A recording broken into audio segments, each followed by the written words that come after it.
Club foot एक जन्मजात विकृति है। और जन्मजात विकृति माने क्या?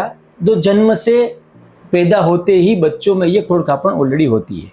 तो क्लब फुट में होता है क्या? तो क्लब फुट में जैसे कि आप देख रहे हो, फुट अंदर की ओर मुड़ा हुआ और नीचे की ओर मुड़ा हुआ, उसकी पेनी भी चिपकी हुई और पेनी अंदर की ओर मुड़ी हुई है। तो this is a foot deformity. कितने बच्चों में ये होता है? तो अगर 1000 नवजात शिशुओं को देखा जाए तो अप्रोक्सीमेटली 1 to 1.5 बच्चों में ये क्लब फुट हो सकता है। तो माना जाए कि दुनिया में जितनी खोड़खापन हो रही है उसमें पैरों की सबसे ज्यादा खोड़खापन तो ये क्लब फुट की है।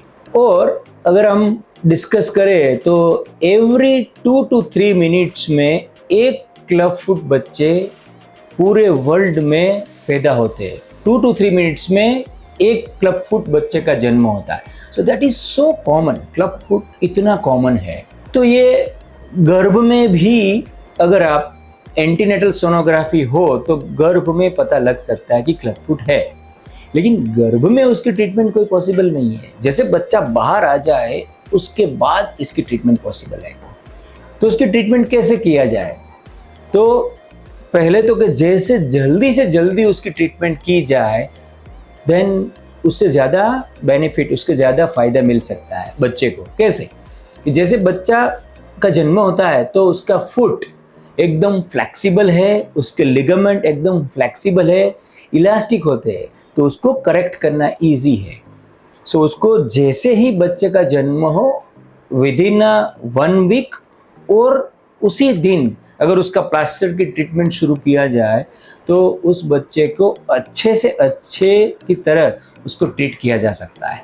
तो कई बार जैसे ये क्लब फुट के बच्चे आते हैं तो पेरेंट्स हर बार एक क्वेश्चन पूछते हैं कि सर अभी ट्रीटमेंट करने की ज़रूरत है?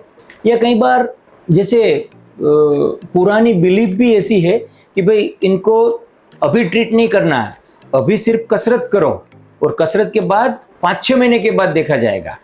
या फिर ऐसा ही है कि आप स्पेशल शूज बनवा लो, शूज बनवाने के बाद उसके बाद फिर ट्रीटमेंट करेंगे या फिर शूज से ठीक हो जाएगा।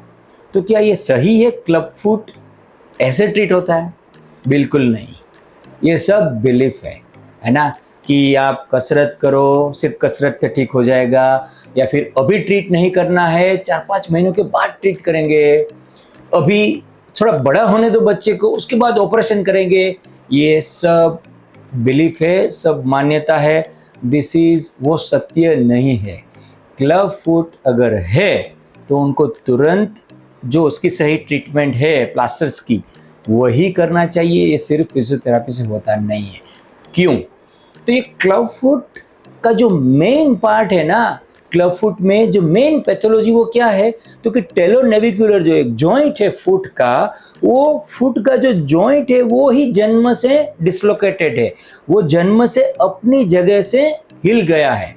इसी की वजह से ये फुट अंदर आ गया है, वो जन्म से ही डिसलोकेटेड है।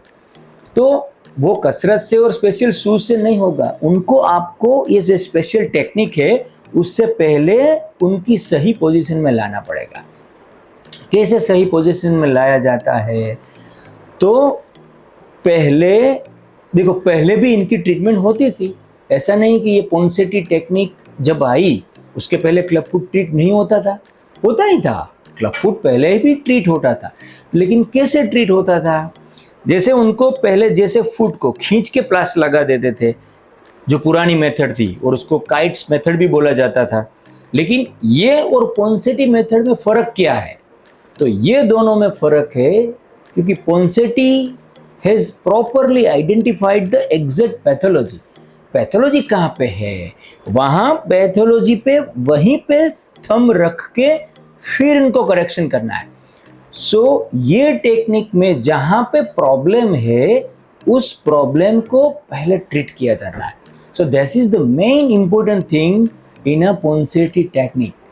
क्योंकि बाकी सब जो डिफॉर्मिटी आई है, टेंडन शॉर्ट है, लिगामेंट शॉर्ट है, बोन यहाँ से यहाँ पे मीडियली शिफ्ट हो गए, वो क्यों हुआ है? जो मेन एक जो जॉइंट है वो सही जगह नहीं है, उसकी वजह से वो हुआ है।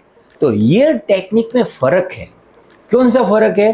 तो पहले जो प्रॉब्लम है उनको ट्रीट करो, बाकी का जो प्रॉब्लम है वो अपने आप ठीक हो जाता है। तो ये पॉन्सेटी मेथड में पहले आइडेंटिफाई करते कहां पे प्रॉब्लम है, वो प्रॉब्लम पे थंब रखो, उसको आइडेंटिफाई करो, it act as a fulcrum, फिर दूसरे हाथ से उसको आप स्ट्रेच करो। तो जैसे आप स्ट्रेच करेंगे, ये थंब आपका जो मेन पैथोलॉजी का पार्ट है, जो कारण है उसका, उसको स्टेबल करेंगे और फुट धीरे धीरे धीरे स्टेबल होता जाएगा। धीरे धीरे स्ट्रेच करते जाओ, पहला प्लास्टर, दूसरा प्लास्टर, तीसरा प्लास्टर, चौथा प्लास्टर, अप्रोक्सीमेटली 4 से 5 प्लास्टर्स लगेगा। और 4 से 5 प्लास्टर के बाद जब फुट अपनी पोजीशन में सपोज ऐसे था तो 60 डिग्री तक आ जाए, तब तक ये जो जॉइंट है जो पहले से सही नहीं था वो अपने आप सही हो जाता है। जैसे हो सही हो गया, फिर ये फुट स्टेबल हो जाता है। तो ये बेनिफिट है, क्योंकि मेन पैथोलॉजी ट्रीट हो जाती है। जहां पे पुरानी मेथड पे मेन पैथोलॉजी नहीं ट्रीट होती थी, वहां पे जो मेन पैथोलॉजी थी वो तो वहीं के वहीं रहती थी।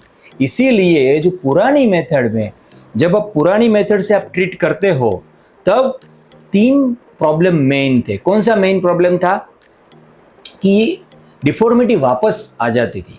क्यों वापस आ जाती थी? क्योंकि मेन पैथोलॉजी नहीं ट्रीट हुई है।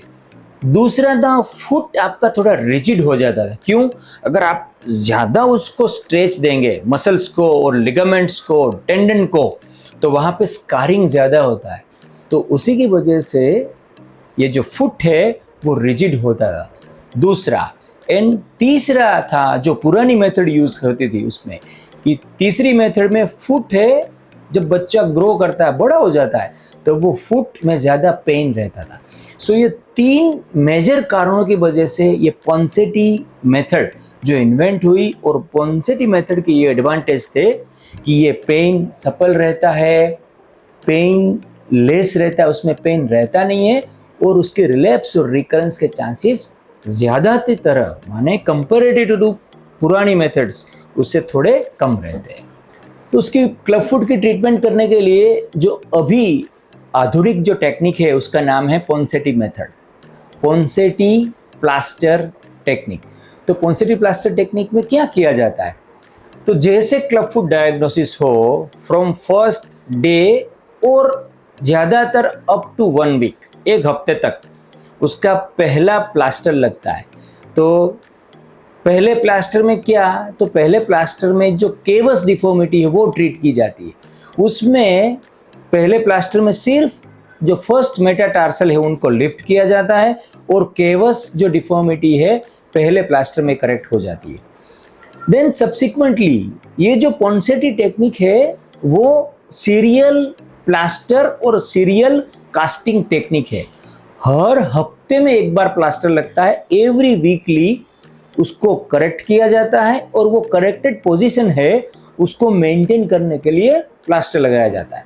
सो एवरी वीकली प्लास्टर, हर हफ्ते में प्लास्टर बदलते हैं, और जैसे ये 5 से 6 प्लास्टर में फुट 60 अप टू 50 टू 60 डिग्री तक बाहर निकल जाता है, उसके बाद उसकी छोटी सी सर्जरी जिसको बोलते हैं टीनोटॉमी, वो टीनोटॉमी करते हैं। टीनोटॉमी क्यों करते हैं? क्योंकि क्लब फुट में 3 डिफॉर्मिटी है, केवस, वारस और एडेक्टस। वो 3 डिफॉर्मिटी साइमल्टेनियसली, जैसे आप फुट मूव होता है, बाहर की तरफ मूव होता है, वो अपने आप ट्रीट होती है, वो प्लास्टर से ट्रीट होती है। लेकिन ये जो इक्वाइनस डिफॉर्मिटी है, इक्वाइनस डिफॉर्मिटी माने क्या? जो हील है वो ऊपर की ओर माने एंकल की ओर जो चिपकी हुई है, उसका कारण है कि जो टेंडन है, टेंडो एक्यूलिस, वो शॉर्ट होता है, जो प्लास्टर से ठीक नहीं होता है। तो उसको क्या करते हैं हम? जैसे पैर बाहर आ गया, उसके बाद ये जो टेंडो एक्यूलिस है, छोटा सा होल करके वो जो टेंडन है उसको कट करते हैं और उसको लंबा करते हैं। उसके बाद एक फिर प्लास्टर लगाता है, उसके बाद एक फिर से प्लास्टर लगाते हैं। वो प्लास्टर रहेगा 3 हफ्ते तक, और जैसे 3 हफ्ते के बाद जब प्लास्टर निकलता है बच्चों के पैर से, तब उसका पैर एकदम बिल्कुल सीधा हो जाता है। और वो सीधा हो जाए उसके बाद ये ट्रीटमेंट का जो फेज है वो खत्म होता है। एक बार पैर टेढ़ा था और सीधा हो गया। सो ट्रीटमेंट का जो दूसरा पार्ट है, एक बार सीधा हो गया उसके बाद शुरू होता है मेंटेनेंस फेज। मेंटेनेंस फेज में क्या करना है, दोनों पैर में पहनने के लिए एक स्पेशल ब्रेस है जिसको बोला जाता है फुट एबडक्शन ब्रेस।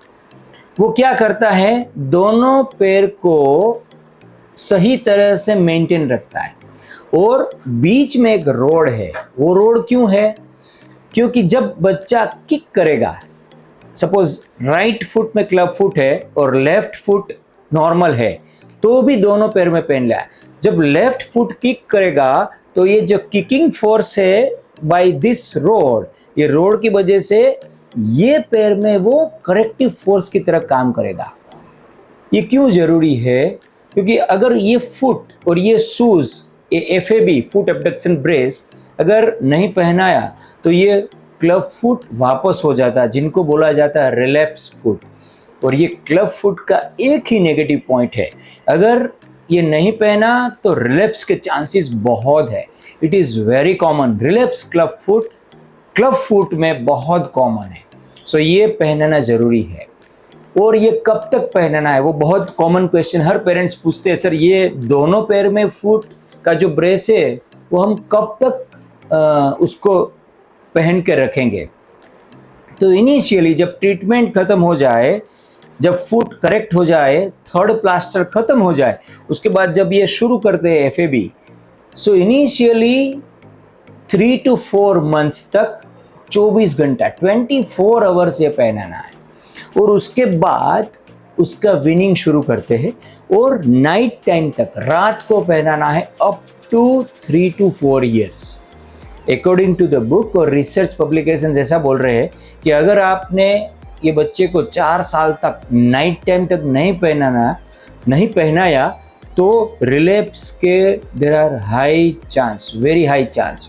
और अगर रिलैप्स के आप उसका कोज ढूंढा जाए, उसका कोज की रिसर्च की जाती है, तो उसी का एक ही कारण है, अगर ये FAB फुट एबडक्शन ब्रेस नहीं पहनाया तो there are high chance of relapse. एक ही कारण है, अगर आपका बच्चे का कॉम्प्लायंस और पेरेंट्स का कॉम्प्लायंस ये फुट एबडक्शन ब्रेस में अच्छा नहीं है तो रिलैप्स की बहुत चांसेस है रिलैप्स होने की। और रिलैप्स क्लब फुट को ट्रीट करना बहुत मुश्किल है। It is very difficult to treat of relapse club foot.